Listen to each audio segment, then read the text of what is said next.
வணக்கம், என் பேர் அகிலா, மனநல ஆலோசகர். இந்த வீடியோவில் அழுகை அப்படின்ற ஒரு விஷயத்தை பற்றி தான் பார்க்க போகிறோம். பொதுவாக அழுகிறதுனால நிறைய நன்மைகள் இருக்குது. அது மட்டும் இல்லாமல் அழுகாமல் இருக்கிறதுனால நிறைய தீமைகளுமே இருக்குது.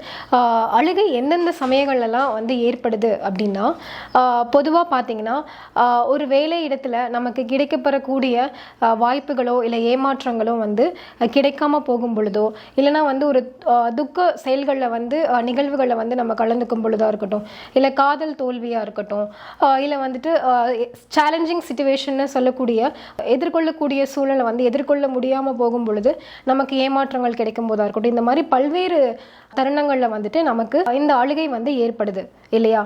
அப்போது உளவியல் துறையில் இந்த அழுகையை தி பெஸ்ட் நான் வெர்பல் கம்யூனிகேஷன் அப்படின்னு தான் சொல்கிறாங்க. ஏன் அப்படின்னா, பொதுவாக நம்ம ஒருத்தவங்க கிட்ட உட்கார்ந்து நம்மளோட கவலையோ இல்லை சுக நஷ்டங்களை பகிர்ந்து கொள்ள முடியாத தருணத்துலையும் நம்ம அழுதோம் அப்படின்னா நம்ம பல்வேறு விதமான பிரச்சனைகளை சுமூகமான முறையில் கையாள முடியும். ஸோ அதனால தான் இதை தி பெஸ்ட் நான் வெர்பல் கம்யூனிகேஷன் அப்படின்னு சொல்கிறாங்க. இப்போ அழுகிறதுனால என்னென்ன நன்மைகள் அப்படின்றத பார்க்கலாம். பொதுவாக நம்ம உடலில் ஹாப்பி ஹார்மோன் சுரக்குது அப்படின்றது எல்லாருக்குமே தெரிஞ்ச ஒரு உண்மை இல்லையா? அப்போது அழுகும் பொழுது நம்ம உடலில் என்டாக்சிஃபின் அண்ட் ஆக்சிடைசின் அப்படின்னு சொல்லக்கூடிய 2 ஹாப்பி ஹார்மோன்ஸ் சுரக்கிறதுனால நம்ம அழுது முடிச்சதுக்கப்புறம் ஒரு மனம் அமைதி நிலையை அடையுது. இதனால தான் பல பேர் அழுது முடிச்சுட்டு, அப்பா நான் ரொம்ப அமைதியாக இருக்குது, இப்போ தான் எனக்கு நிம்மதியாக இருக்குது, ஏதோ ஒன்று கொட்டின மாதிரி இருக்குது அப்படின்றத ரொம்ப மன அமைதியாக உணர்றதா சொல்கிறாங்க.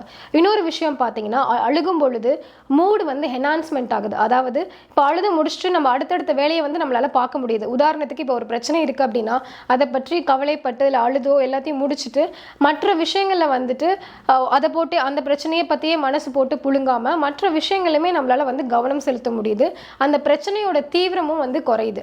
ஸோ இதனால நம்ம மனம் அமைதி அடைந்து மூடு பூஸ்டப் ஆகுது அப்படின்னு சொல்லப்படுது. இன்னொரு விஷயம் பார்த்தீங்கன்னா, இந்த அழுகிறதுனால மற்றவர்களோட உணர்வுகளையும் நம்மளால புரிஞ்சிக்க முடியுது, அந்த சூழலையும் புரிஞ்சுக்கிட்டு நடந்துக்கிற மாதிரி இருக்கு. ஸோ இதுதான் அழுகிறதுனால ஏற்படக்கூடிய, அதாவது இந்த கண்ணீர்னால ஏற்படக்கூடிய நன்மைகள் அப்படின்னு சொல்றோம். அப்போ தீமைகள் இருக்கா அப்படின்னா, கண்டிப்பா அழுகலைன்னா நிறைய விதமான தீமைகள் இருக்கு. என்னென்ன அப்படின்னு பார்த்தீங்கன்னா, பொதுவாகவே அழுகையை கட்டுப்படுத்துறத என்ன சொல்றாங்க அப்படின்னா இமோஷனல் சப்ரஷன் அப்படின்னு சொல்றாங்க. அவங்களுக்கு ரொம்ப எளிமையாக சொல்லணும் அப்படின்னா, இப்போ அன்றாட வாழ்க்கையில நம்ம பிரச்சனைகளை இது ஃபேஸ் பண்ணிட்டு இருக்கோம் இல்லையா? ஸோ எதிர்கொண்டுட்டு இருக்கோம். ஸோ அந்த பிரச்சனைகளை அதில் நிறைய விதமான குழப்பங்களும் தீர்வுகளும் கிடைக்காம மனசு போட்டு புழுங்க அது மற்றவர்களோட யார்கிட்டயுமே பகிர்ந்துக்காம நம்ம மனசுக்குள்ளேயே வச்சுக்கும் பொழுது நம்ம மனம் அமைதியின்மை நிலையை அடையுது. ஸோ அந்த மாதிரி சமயத்தில் இது அன்றாட வாழ்க்கையில் தொடரும் போது நம்ம மற்றவர்கள்கிட்ட பகிர்ந்துக்காம இருக்கும் பொழுது அந்த இமோஷன்ஸ் சப்ரஸ் பண்ணப்படுது, அதாவது உணர்வுகள் அழுத்தப்படுது. ஸோ இது நாட்போக்கில் என்னாகும் அப்படின்னா, எதிர்பாராத விதத்தில் இமோஷனல் அவுட் பர்ஸ்ட் ஆகுது. உதாரணத்துக்கு எளிமையாக புரிகிற மாதிரி சொல்லணும் அப்படின்னா, இப்போ ஒரு பலூன் எடுத்துக்கும். அந்த பலூனை நம்ம எந்த அளவுக்கு காற்று நிரப்ப முடியுமோ அந்த அளவுக்கு தான் நிரப்ப முடியும். ஆனால் அளவுக்கு மீறி ஊதும் போது அது ஆட்டோமேட்டிக்காக அந்த பலூன் வெடிச்சிரும் இல்லையா? ஸோ அதே மாதிரி தான் இந்த இமோஷன். ஸோ நம்மளால எந்த அளவுக்கு உள்ள ஒரு விஷயத்தை உள்ள வைக்க முடியுமோ அந்த அளவுக்கு தான் அதை நம்ம வைக்க முடியும். அதை மீறி பண்ணும்போது ஏதாவது ஒரு எதிர்பாராத விதத்திலையோ காலகட்டத்திலையோ அந்த இமோஷன்ஸ் அவுட் பர்ஸ்ட் ஆகுது. ஸோ இந்த இமோஷனல் அவுட் பர்ஸ்ட் தான் நிறைய விதமான ஆரோக்கியமற்ற வழியில மக்களை ஈடுபடுத்துறதுக்கு வழிவகை செய்யுது. உதாரணத்துக்கு இப்போ நிறைய இந்த இமோஷனை சமாளிக்க கூட தெரியாதவங்க என்ன பண்றாங்க அப்படின்னா, சரி இதை மற்றவங்க கிட்ட பகிர்ந்துட்டு இதுக்கு தீர்வு காணுவோம் அப்படின்னு யோசிக்காம இது மனசுக்குள்ளேயே போட்டு அழுத்திட்டு ஏதாவது ஒரு விஷயத்தில் வெளிப்படுத்தணும் அப்படிங்கும் போது நிறைய விதமான மக்கள் போதைப் பொருட்களுக்கு அடிமையாகிறாங்க. மது பழக்கமாக இருக்கட்டும், இல்லை சிகரெட் ஹேபிட்ஸாக இருக்கட்டும். ஸோ இன்னும் தீவிரமான போதை பழக்கம்னு சொல்லக்கூடிய ஹான்ஸோ இல்லை கஞ்சா இல்லை கொக்கைன்னு பல வகையான போதைப் பொருட்களை உபயோகப்படுத்தக்கூடிய ஒரு நிலை ஏற்படுது. ஸோ என்றைக்குமே நம்ம இமோஷன்ஸை ஆரோக்கியமான வழியில் செலுத்த முடியல அப்படின்னா இந்த மாதிரியான பிரச்சனைகளும் மக்கள் சந்திக்க நேரிடும் அப்படின்றதுல சந்தேகம் இல்லை. இன்னொரு விஷயம் பார்த்தீங்கன்னா, இந்த இமோஷனை சப்ரெஸ் பண்ணுறதுனால, அதாவது இந்த க்ரையிங்கை சப்ரெஸ் பண்ணுறதுனால உடல் ரீதியாகவும் பல பிரச்சனைகள் ஏற்படுது. என்னன்னு கேட்டிங்கன்னா, இப்போ நம்ம நிறைய விஷயம் கேள்விப்பட்டிருப்போம் இல்லையா? என்ன அப்படின்னா, இப்போது ஸ்ட்ரெஸ்ஸாக இருக்குது, அதனால தான் இவருக்கு கொஞ்சம் இது கார்டியக் அரெஸ்ட் ஆகிடுச்சு, அடுத்த தடவை கொஞ்சம் ஸ்ட்ரெஸ் ஏற்படாமல் பார்த்துக்கோங்க அப்படின்னு சொல்லி நம்ம நிறைய விஷயங்கள் கேள்விப்பட்டிருப்போம் இல்லையா? ஸோ ஸ்ட்ரெஸ்னால மாரடைப்பு வருமானு கேட்டால் கண்டிப்பாக இது நிரந்தரமான உண்மை, கட்டாயமாக ஏற்படும். ஏன் அப்படின்னா, ஸ்ட்ரெஸ் அடையும் பொழுது அதாவது நம்ம உடல்ல வந்து கார்டிசோல் அப்படின்னு ஒரு ஹார்மோன் வந்து சுரக்குது. ஸோ அதை வந்து இன்னுமே ஸ்ட்ரெஸ்ஸை வந்து இன்க்ரீஸ் பண்ணுது. அப்படி இருக்கும் பொழுது கண்டிப்பாக உடல் ரீதியாக மாரடைப்பு பிரச்சனைகள் ஏற்படுவதற்கான வாய்ப்புகள் அதிகம்.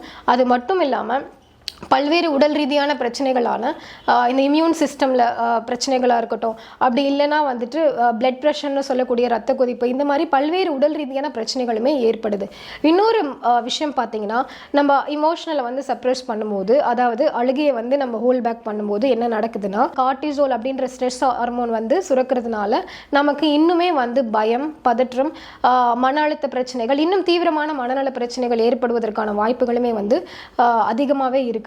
அப்போது நம்ம சமுதாயத்தில் பொதுவாகவே வந்துட்டு பார்த்தீங்கன்னா, ஆண் குழந்தைங்களை வந்துட்டு அழவே கூடாது அப்படின்னு சொல்லி நம்ம வளர்க்குறோம் இல்லையா?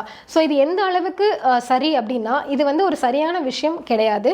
ஏன் அப்படின்னா, நம்ம காலங்காலமாக வந்து ஆண் குழந்தைங்களை வந்துட்டு அடிக்கக்கூடாது, அவங்க அடித்தா அழுவாங்க, அழுதா வந்துட்டு பெண்களை வந்துட்டு அதை நிகராக வந்து ஒப்பிட்டு ஏன் பெண் மாதிரி அழுகுறா அப்படின்னு சொல்லிட்டு பலவிதமான ஸ்டேட்மெண்ட்ஸ் இருக்குது இல்லையா? ஸோ என்றைக்குமே வந்து ஒரு குழந்தைய வந்துட்டு அழக்கூடாது அப்படின்னு சொல்லி வளர்க்குறது வந்து ரொம்பவே தவறு.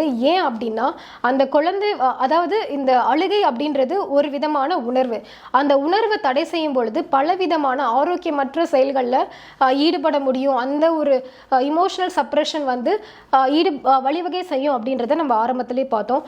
ஸோ அப்படி இருக்கும் பொழுது குழந்தைக்கு அழுகை மட்டும் இல்லாமல் ஒரு பயம், பதற்றமாக இருக்கட்டும், இல்லை தோல்வி, இல்லை வந்துட்டு ஏமாற்றம், இந்த மாதிரி பலவிதமான உணர்வுகளை வந்து அந்த குழந்தை வந்து கட்டாயமாக வந்து அனுபவிக்கணும்.